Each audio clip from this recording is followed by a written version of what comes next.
इसके तहत appeal, revision, review और रेफरेंस, ये शब्द सुनने में कई बार एक जैसे लगते हैं ना, लेकिन इनके कानूनी मायने, इनकी प्रक्रियाएं सब बिल्कुल अलग हैं।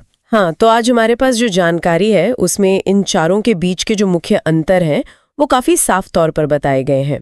हमारा मकसद यही है कि इन कई बार जटिल लगने वाले कानूनी रास्तों को थोड़ा आसान बनाएं और समझें कि किसी खास सिचुएशन में कौन सा रास्ता चुनना चाहिए या कौन सा मुमकिन है। तो चलिए शुरू करते हैं। मेरे ख्याल से सबसे पहले उन 2 शब्दों को लेते हैं जो सबसे ज्यादा सुनने में आते हैं, अपील और रिवीजन। इनमें क्या बुनियादी फर्क है? पहली नज़र में तो ऐसा लगता है कि रिवीजन हो या अपील, दोनों ही तरीके हैं। निचली अदालत के फैसले से आप संतुष्ट नहीं हैं तो ऊपर की अदालत में जा सकते हैं। लेकिन जो हमने पढ़ा उसमें तो लगता है कि इनकी बुनियाद और इनका दायरा काफ़ी अलग है। बिल्कुल। सबसे पहला और शायद सबसे बड़ा अंतर ये है कि ये लागू कहाँ होते हैं और कब होते हैं। देखिए, करीब करीब हर ओरिजिनल डिक्री, मतलब निचली अदालत का जो पहला फैसला होता है, उसके खिलाफ अपील हो सकती है। जब तक कि कानून ने साफ साफ मना ना किया हो, आप ऊपर की अदालत में अपील ले जा सकते हैं। ये एक तरह से आम रास्ता है। लेकिन रिवीजन वो बहुत सीमित है। वो सिर्फ सीपीसी की धारा 115 में जो कंडीशंस बताई गई हैं उन्हीं में हो सकता है, और वो भी सिर्फ हाई कोर्ट में। तो पहुंच के मामले में देखें तो अपील का दरवाजा ज्यादा चौड़ा है। अच्छा, तो अपील का स्कोप ज्यादा बड़ा हुआ, जबकि रिवीजन कुछ खास कंडीशंस के लिए ही है। और इनको शुरू कौन कर सकता है? मतलब क्या हमेशा जो पार्टी केस हार रही है या जिसे दिक्कत है वही अर्जी देगी? हाँ, ये एक बहुत इंटरेस्टिंग पॉइंट है। अपील जो है वो हमेशा किसी पार्टी को ही फाइल करनी पड़ती है। मामले का कोई पक्षकार ही अपील करेगा। अदालत खुद से नहीं कह सकती कि चलो इस मामले में अपील शुरू करते हैं। लेकिन रिवीजन में हाईकोर्ट के पास एक खास पावर है, सुमोटो पावर। सुमोटो मतलब अपनी पहल पर। हाँ, अगर हाई कोर्ट को खुद ही लगता है कि किसी निचली अदालत ने जुरिस्डिक्शन यानी अपने अधिकार क्षेत्र के मामले में कोई बड़ी गलती कर दी है, तो वो बिना किसी की अर्जी आए भी खुद ही उस मामले को मंगाकर देख सकती है, रिवीजन शुरू कर सकती है। तो रिवीजन में हाई कोर्ट ज्यादा प्रोएक्टिव रोल ले सकता है, एक तरह से निगरानी रखने वाले की तरह। और मान लीजिए मामला कोर्ट पहुंच गया, अपील का हो या रिवीजन का, तो क्या कोर्ट को उस पर सुनवाई करनी ही पड़ेगी? इसमें भी कोई फर्क है? हाँ, बिल्कुल। ये एक और बहुत महत्वपूर्ण अंतर है। ये अदालत की शक्ति के नेचर से जुड़ा है। रिवीजन का जो अधिकार है वो हाई कोर्ट का विवेकाधीन अधिकार है, डिस्क्रिशनरी। विवेकाधीन मतलब हाई कोर्ट की मर्जी पर है। अगर रिवीजन के लिए तकनीकी आधार मौजूद भी है, मान लीजिए निचली अदालत ने वाकई जुरिस्डिक्शन की गलती की है, फिर भी हाई कोर्ट मजबूर नहीं है कि वो दखल दे ही। वो मामले की ग्रेविटी, बाकी परिस्थितियों को देखकर तय कर सकता है कि हस्तक्षेप करना है या नहीं। दूसरी तरफ अपील एक कानूनी अधिकार है, सब्सटैंटिव राइट, जो कानून ने पार्टी को दिया है। अगर आपके पास अपील करने का कानूनी हक है तो अदालत को आपकी अपील सुननी पड़ेगी और कानून के हिसाब से फैसला देना होगा। ये कोर्ट की मर्जी पर नहीं छोड़ा गया है। अच्छा, और वो जो निचली अदालत फैक्ट्स तय करती है, मतलब कौन सी बात सच है कौन सी नहीं, फाइंडिंग्स ऑफ फैक्ट्स, उनका क्या होता है? क्या अपील या रिवीजन में उनको चैलेंज कर सकते हैं? रिवीजन में हाईकोर्ट आमतौर पर निचली अदालत के फाइंडिंग्स ऑफ फैक्ट्स को नहीं छेड़ता। रिवीजन का फोकस, जैसा मैंने कहा, जुरिस्डिक्शन की गलतियों पर होता है, अधिकार क्षेत्र पर। हाँ, अधिकार क्षेत्र।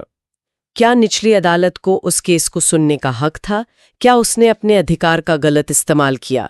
तथ्यों की जांच रिवीजन कोर्ट नॉर्मली नहीं करती, लेकिन अपील सुनने वाली अदालत, कोर्ट ऑफ अपील, वो तथ्यों की भी जांच कर सकती है।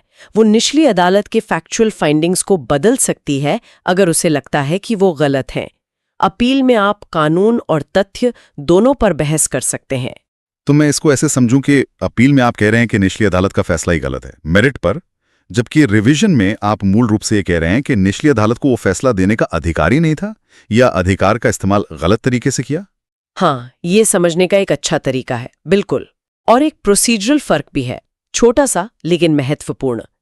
अगर अपील चल रही है और किसी पार्टी की डेथ हो जाती है तो एक तय टाइम लिमिट के अंदर उसके लीगल रिप्रेजेंटेटिव्स यानी कानूनी वारिसों को रिकॉर्ड पर लाना पड़ता है। अगर ऐसा नहीं किया तो अपील अबेट हो जाती है, मतलब खत्म मान ली जाती है। ओह, अपीलें खत्म हो जाती है। हाँ, लेकिन रिवीजन में ये नियम इतना सख्ती से लागू नहीं होता। हाईकोर्ट बाद में भी सही पार्टीज को ला सकता है। ठीक है, तो अपील और रिवीजन के बीच ये अंतर तो काफी साफ हो गए। कहाँ, कौन, क्यों, किस आधार पर और प्रक्रिया में क्या फर्क है। चलिए अब रिवीजन की तुलना करते हैं रिव्यू से। ये शब्द भी बहुत सुना जाता है, ये कैसे अलग है रिवीजन से? यहाँ जो सबसे बड़ा और पहला फर्क है वो ये है कि अर्जी कहाँ दी जाती है। रिवीजन की अर्जी, जैसा हमने देखा, निचली अदालत के फैसले के खिलाफ ऊपर की अदालत में जाती है, हाई कोर्ट में। लेकिन रिव्यू की अर्जी उसी अदालत में दी जाती है जिसने वो ओरिजिनल फैसला या ऑर्डर सुनाया था, जिसका आप रिव्यू करवाना चाहते हैं। अरे, तो रिव्यू में आप उसी जज या उसी कोर्ट के पास वापस जा रहे हैं, ये कहने के सर प्लीज अपने फैसले को एक बार फिर से देख लीजिए। बिल्कुल, आप उसी अदालत से कह रहे हैं कि अपने फैसले पर पुनर्विचार करें। और इसी वजह से कोई भी अदालत, चाहे वो सबसे नीचे की सिविल कोर्ट हो या फिर हाई कोर्ट, जिसने कोई फैसला दिया है, वो उसका रिव्यू कर सकती है अगर रिव्यू के ग्राउंड्स बनते हैं तो। जबकि रिवीजन का अधिकार सिर्फ हाई कोर्ट के पास है। निचली अदालत ना तो अपना रिवीजन कर सकती है, ना किसी और का। ये तो बड़ा दिलचस्प है, पर क्या ऐसा हो सकता है कि एक ही फैसले के खिलाफ अपील भी हो जाए और रिव्यू भी फाइल हो जाए, या फिर रिवीजन और रिव्यू साथ साथ? यहाँ थोड़ी सी पेचीदगी है। स्रोत बताते हैं कि रिवीजन नॉर्मली तभी होता है जब उस फैसले के खिलाफ अपील का रास्ता बंद हो। मतलब अगर अपील हो सकती है तो फिर आप रिवीजन में नहीं जा सकते। ओके, एक ही रास्ता चुनना होगा। हाँ, ज्यादातर मामलों में, लेकिन रिव्यू के साथ ऐसा नहीं है। हैरानी की बात है कि रिव्यू की अर्जी आप तब भी दे सकते हैं जब उस फैसले के खिलाफ अपील करने का ऑप्शन खुला हो। इतना ही नहीं, अगर अपील फाइल हो भी चुकी है, मान लीजिए हाई कोर्ट में, तब भी आप ओरिजिनल कोर्ट में रिव्यू के लिए अप्लाई कर सकते हैं अगर आपके पास रिव्यू के ग्राउंड्स हैं। सच में ये तो बहुत बड़ा फर्क है। मतलब अपील पेंडिंग होते हुए भी रिव्यू हो सकता है। हाँ, हो सकता है। इससे तो केस की स्ट्रैटेजी में बहुत असर पड़ेगा। अच्छा, अब इनके आधारों पर आते हैं। रिवीजन के आधार तो हमने देखे, जुरिस्डिक्शन। रिव्यू के आधार क्या हैं? रिव्यू के आधार बिल्कुल अलग हैं और वो इसके मकसद को भी दिखाते हैं। रिवीजन का आधार हमने कहा जुरिस्डिक्शन है।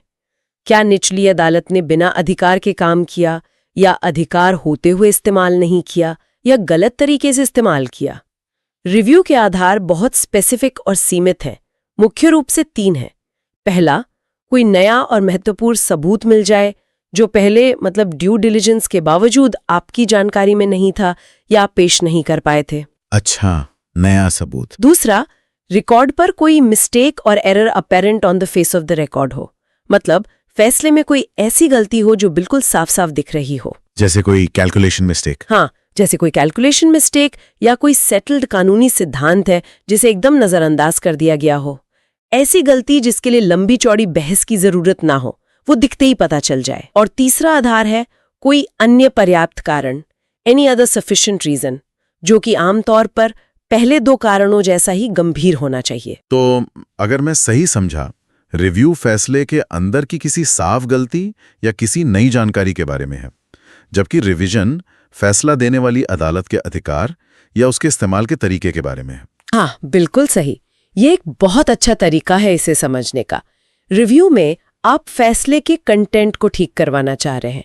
रिवीजन में आप कोर्ट की पावर या प्रोसीजर पर सवाल उठा रहे हैं। और एक और पॉइंट, हाई कोर्ट रिवीजन में जो आदेश देता है उसके खिलाफ नॉर्मली आगे अपील नहीं होती। सुप्रीम कोर्ट जाने की बात अलग है, वो स्पेशल लीव पिटिशन होती है। लेकिन रिव्यू एप्लीकेशन पर जो आदेश आता है, चाहे कोर्ट ने रिव्यू अलाउ किया हो या रिजेक्ट, उस आदेश के खिलाफ अपील का प्रावधान है। ओह, रिव्यू के ऑर्डर के खिलाफ अपील हो सकती है। ठीक है, बहुत अच्छे। तो रिवीजन और रिव्यू में भी अदालत कौन अप्लाई कर सकता है, कब कर सकता है, आधार क्या है और आगे अपील होगी या नहीं, इन सब में बहुत फर्क है। चलिए अब इस पहेली में चौथा टुकड़ा जोड़ते हैं, रेफरेंस। ये रिवीजन से कैसे अलग है? रेफरेंस का तो पूरा कॉन्सेप्ट ही काफी अलग है, खासकर ये शुरू कैसे होता है। रेफरेंस तब होता है जब कोई सबऑर्डिनेट कोर्ट, मतलब निचली अदालत, खुद किसी चलते हुए केस में, चाहे वो मुकदमा हो, अपील हो या एग्जीक्यूशन प्रोसीडिंग हो, अगर उसे कानून के किसी सवाल पर, क्वेश्चन ऑफ लॉ या किसी कानूनी प्रथा पर, uses having the force of law, कोई शक होता है, कोई डाउट होता है, तो वो मार्गदर्शन के लिए, क्लैरिफिकेशन के लिए वो मामला हाईकोर्ट को भेजती है। ये निचली अदालत खुद करती है धारा 113 सीपीसी के तहत। हाँ। रिवीजन तो या तो पार्टी शुरू करती है या हाईकोर्ट खुद सुमोटो लेता है। तो रेफरेंस में निचली अदालत आगे बढ़कर हाईकोर्ट से पूछ रही है प्लीज हमें इस कानूनी नुक्ते पर गाइडेंस दीजिए। हाँ। जबकि रिवीजन में हाईकोर्ट पीछे मुड़कर निचली अदालत के काम को देख रहा है, खासकर जुरिस्डिक्शन के एंगल से। बिल्कुल सही कहा आपने। ये आगे बढ़कर पूछना बनाम पीछे मुड़कर जांचना वाला फर्क समझने में काफी मदद करता है। और इनके आधार भी एकदम अलग हैं। रेफरेंस का आधार है निचली अदालत का कानून के किसी सवाल पर शक होना। उसे फैसले के सही गलत होने पर शक नहीं है, बल्कि कानून की सही इंटरप्रिटेशन क्या है इस पर क्लैरिटी चाहिए। रिवीजन का आधार तो हमने देखा, वो जुरिस्डिक्शन का मुद्दा है। समझ गया। अब रेफरेंस की तुलना रिव्यू से करते हैं। इसमें भी शायद शुरुआत करने वाला और कोर्ट का फर्क मेन होगा। हाँ, यहाँ भी देखिए कौन शुरू करता है, कब करता है और किस कोर्ट में जाता है, ये मुख्य अंतर है। रेफरेंस में एक सबॉर्डिनेट कोर्ट केस के चलते रहने के दौरान ड्यूरिंग पेंडेंसी कानून का सवाल हाई कोर्ट को भेजती है। केस अभी खत्म नहीं हुआ है। रिव्यू में एक पार्टी जिसे फैसले से दिक्कत है, अग्रीव्ड पार्टी, फैसला या ऑर्डर आने के बाद उसी कोर्ट में अर्जी देती है जिसने वो फैसला सुनाया था। तो एक प्रक्रिया के बीच में ऊपर से स्पष्टीकरण लेना है और दूसरा फैसला आने के बाद उसी कोर्ट से दोबारा विचार करवाना है। ये टाइमिंग का पॉइंट बहुत महत्वपूर्ण है। निश्चित रूप से। और फैसला कौन देता है वो भी अलग है। रेफरेंस में जो सवाल भेजा गया उस पर हाईकोर्ट अपनी राय या फैसला देता है, जो फिर निचली अदालत के लिए बाइंडिंग होता है। रिव्यू की अर्जी पर फैसला वही ओरिजिनल कोर्ट करती है जिसने पहले फैसला दिया था। क्लियर है। अब रेफरेंस और अपील, इन दोनों को आमने सामने रखते हैं। दोनों में मामला ऊपर की कोर्ट में जा रहा है, तो क्या कुछ समानता है? हाँ, मामला ऊपर जाता है, ये बात सही है, लेकिन प्रक्रिया और अधिकार का नेचर बिल्कुल अलग है। अपील, जैसा हमने बार बार कहा, एक पार्टी का कानूनन अधिकार है, सब्सटैंटिव राइट। अगर कानून इजाजत देता है तो वो अपील कर सकता है, ये उसका हक है। रेफरेंस किसी पार्टी का अधिकार नहीं है, ये कोर्ट में निहित एक शक्ति है, निचली अदालत की पावर है। अगर कोर्ट को लगता है कि कानून के सवाल पर शक है तो वो अपनी इस पावर का इस्तेमाल करके हाई कोर्ट से गाइडेंस मांग सकती है। ये कोर्ट की पहल पर होता है, पार्टी से अधिकार की तरह क्लेम नहीं कर सकती। फिर वही बात आ गई, एक तरफ पार्टी का राइट, दूसरी तरफ कोर्ट की पावर। सही। और मंजिल भी थोड़ी अलग है। रेफरेंस हमेशा हाई कोर्ट को ही किया जाता है, निचली अदालत सीधे हाई कोर्ट से ही पूछती है। अपील एक सुपीरियर कोर्ट में की जाती है, लेकिन वो हमेशा हाई कोर्ट हो ये जरूरी नहीं है। हाँ, जैसे डिस्ट्रिक्ट कोर्ट में भी हो सकती है। कानून पर, प्रोसीजर पर रेफरेंस का ग्राउंड बहुत नैरो है, सिर्फ कानून या कानूनी प्रथा के सवाल पर शक। और टाइमिंग का फर्क तो है ही, रेफरेंस केस चलने के दौरान, अपील फैसला आने के बाद। बिल्कुल स्पष्ट। अब इस पूरी चर्चा के आखिर में रिव्यू और अपील की एक बार फिर से साफ साफ तुलना कर लेते हैं। मुझे लगता है कुछ बातें रिपीट होंगी, लेकिन इससे पूरी पिक्चर एकदम क्लियर हो जाएगी। हाँ बिल्कुल, मेन पॉइंट्स को फिर से देख लेते हैं। पहला, कोर्ट। रिव्यू की अर्जी उसी कोर्ट में जिसने फैसला दिया, अपील ऊपर की कोर्ट, सुपीरियर कोर्ट में। दूसरा, आधार। अपील के आधार आमतौर पर बहुत व्यापक होते हैं, फैसले की मेरिट, तथ्य, कानून, सब कुछ। रिव्यू के आधार बहुत सीमित और स्पेसिफिक, नया सबूत, रिकॉर्ड पर साफ गलती या कोई और पर्याप्त कारण। और क्या कोई ऐसा प्रोसीजरल फर्क है जो इन्हें बिल्कुल अलग करता हो? जैसे कितनी बार ये रास्ते अपनाए जा सकते हैं? उन्हें सेकंड अपील की भी इजाजत देता है। दूसरी अपील? हाँ, मतलब अगर आप फर्स्ट अपील के फैसले से भी खुश नहीं हैं, तो कुछ खास कानूनी सवालों के आधार पर आप एक और ऊंची अदालत, आमतौर पर हाई कोर्ट में अपील कर सकते हैं। लेकिन सेकंड रिव्यू का कोई प्रोविजन नहीं है। अच्छा, दूसरा रिव्यू नहीं हो सकता? नहीं।